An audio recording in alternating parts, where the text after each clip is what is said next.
À Bagram, c'est un jour comme un autre, ou presque. En bordure de la route principale, la vie continue. À quelques kilomètres de là, ce vendredi, les Américains sont définitivement partis de Bagram, la plus grande base aérienne du pays, laissant les clés à l'armée afghane, 20 ans après le début d'une guerre sans fin. 11 septembre 2001, les attentats contre les tours jumelles de New York entraînent la riposte des États-Unis.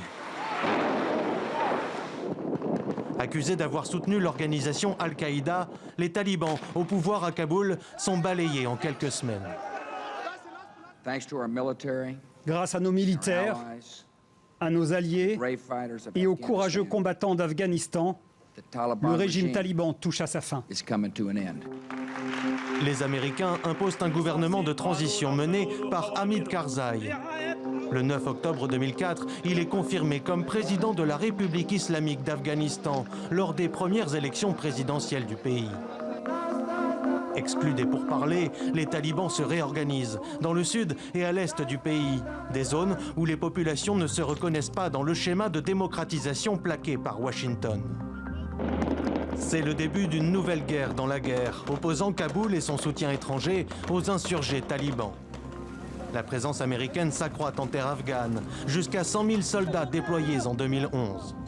Si les Américains peuvent se targuer d'avoir obtenu justice avec la mort d'Oussama Ben Laden, sur le terrain, l'Afghanistan devient un sanglant bourbier, avec plus de 2400 soldats tués et 20 000 autres blessés. D'abord va en guerre, Barack Obama officialise le changement de stratégie en 2014. Pour beaucoup d'entre vous, ce sera votre dernière tournée ici.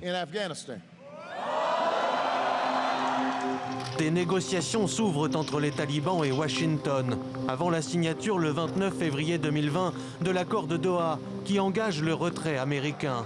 Une victoire pour les insurgés, un cuisant échec pour les États-Unis. Une guerre qui leur aura coûté 1500 milliards de dollars sur 20 ans selon les estimations. C'est finalement Joe Biden, à peine en fonction, qui annoncera le retrait définitif de toutes les troupes américaines, sans condition, d'ici la date fatidique du 11 septembre prochain.